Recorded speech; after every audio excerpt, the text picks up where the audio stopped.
I realized I had fallen in love with photography when I bought my first camera and took a safari trip to Tanzania.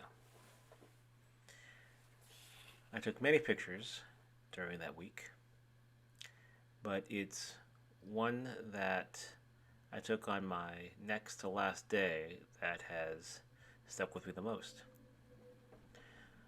On that day, we visited the Ngorongoro crater,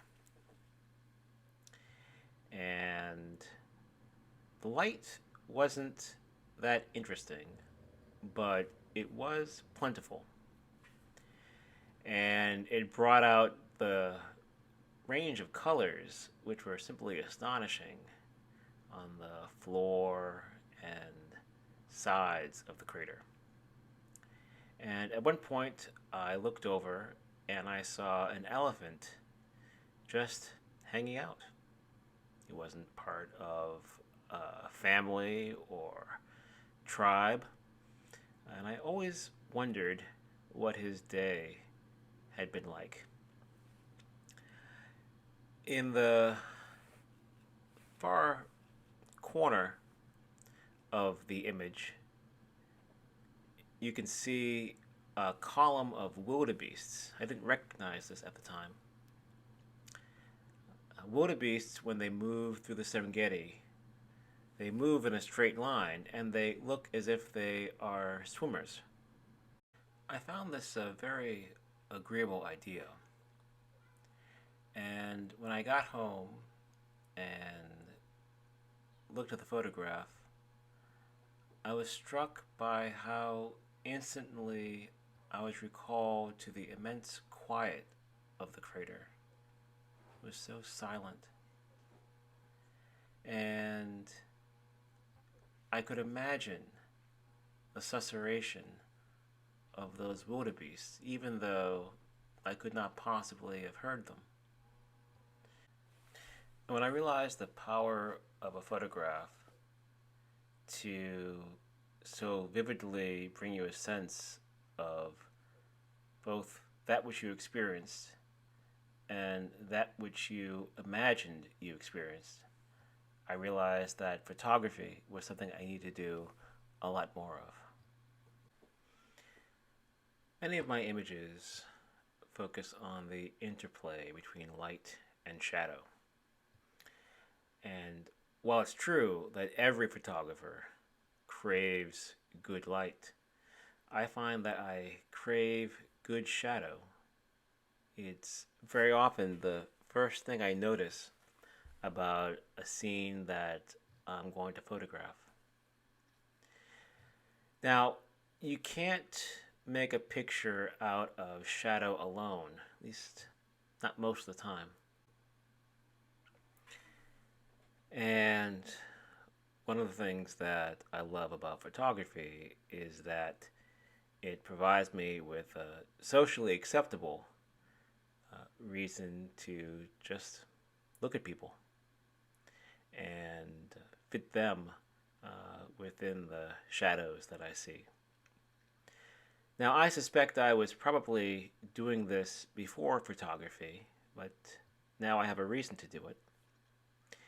And besides the pleasure of finding just the right light and shadow to bathe someone with,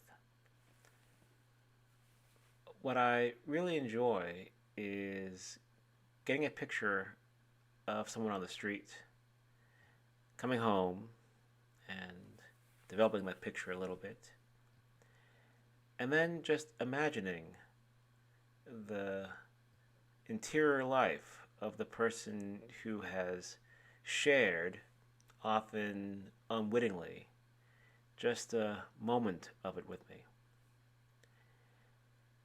I will usually be wrong.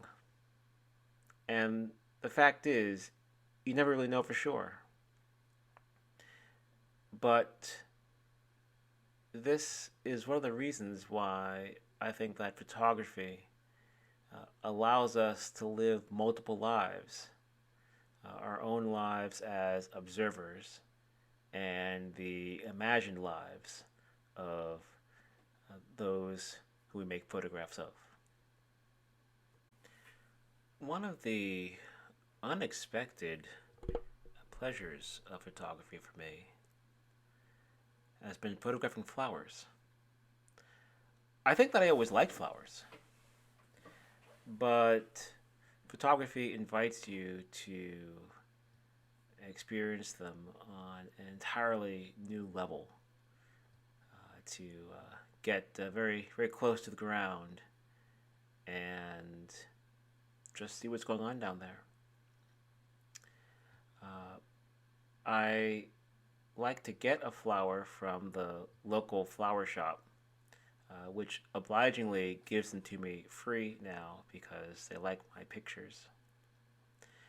And I'll spend a week with that flower, just studying it from various angles and at different times of day.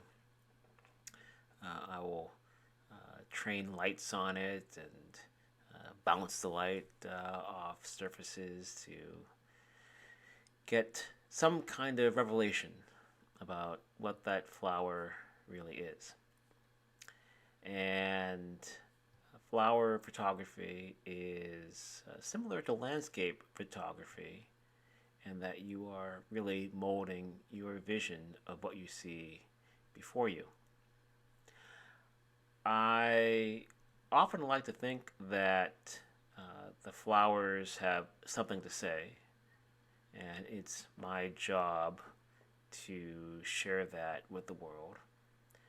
And I think that in a few cases, despite the evident barriers, we have been rather successful in establishing lines of communication. The last thing I'd like to talk about is the influence that two photographers in particular have had on me. One of my favorite photographers is William Eggleston, who is often referred to as the father of color photography.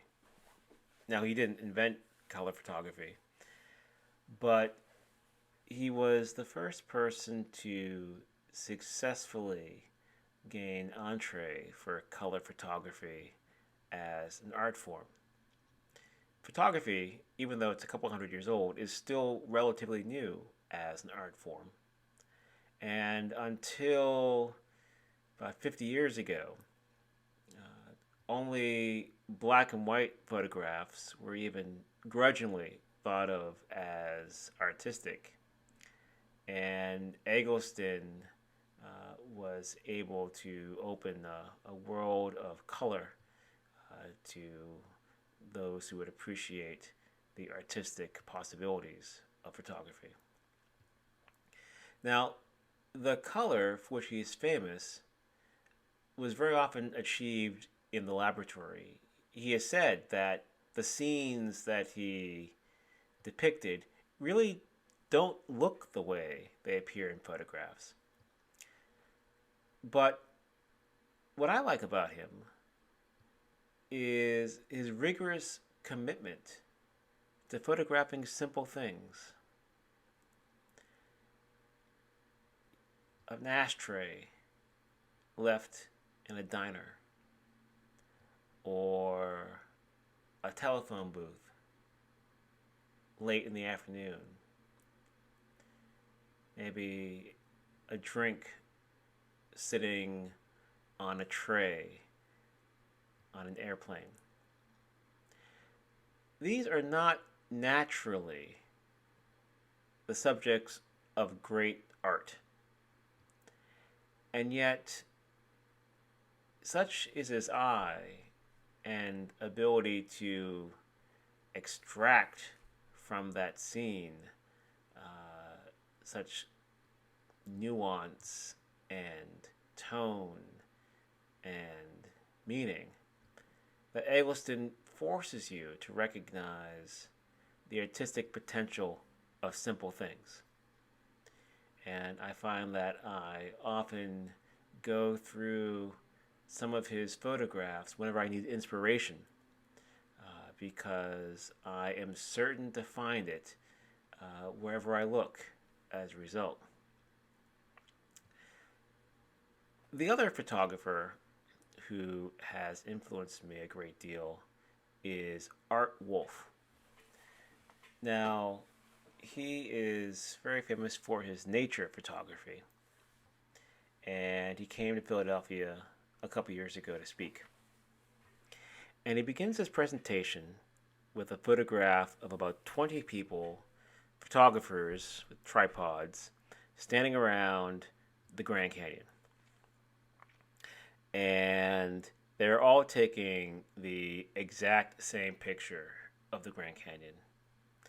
But it's actually worse than that, because they're taking the exact same picture of the Grand Canyon that's been taken 1,000 times before.